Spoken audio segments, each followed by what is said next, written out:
Capital reserve study is a fixed asset assessment that analyzes all the component parts of your business. So drilling down a bit more on that, it gives you an updated listing of your fixed assets, an opinion on the condition of those fixed assets, and provides you with an estimated useful life of those assets.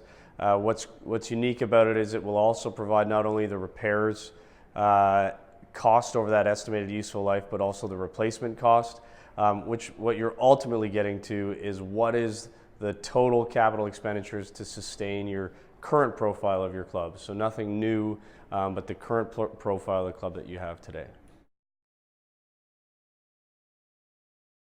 So an example from another industry, a good one, is the condominium industry. So most cities across North America will require any condos to have a reserve fund in place so that condominium owners know that they're protected for any major repairs or replacements that need to be done in the building.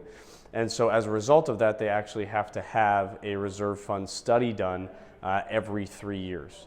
And so what's unique about the reserve fund study is because it's a fairly simple business model, they're also providing you with recommendations of how to actually fund that. So how much do you need to increase your condo fees on an annual basis because you have a certain number of units. The differences between the condominium business model and the club business model is the condominium business model, like I just said, is actually pretty simple in a sense that you have your building and your amenities, but really your one revenue source is your condominium fees.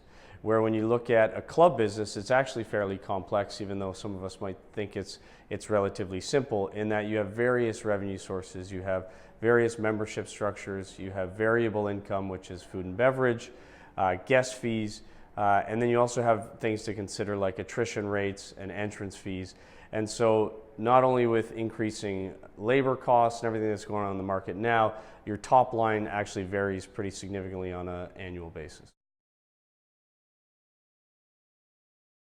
So I think there's three primary reasons in today's market. Number one is the new members who are coming in are doing a lot more due diligence around the club and the membership. You think about a condominium, someone buying a condominium, the first thing they're going to do is look at the reserve fund and understand if there's additional capital required. And so you really want to be able to show those new members, you want to show those new members what they're buying into.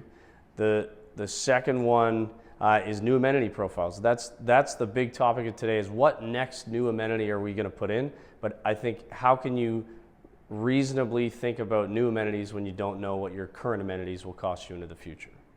And number three is really, at the end of the day, it's what's required to be a prudent financial steward of your club. So as a general manager, as a board, you really need to understand before you're making any strategic decisions around the future is what does it cost today to sustain your operations.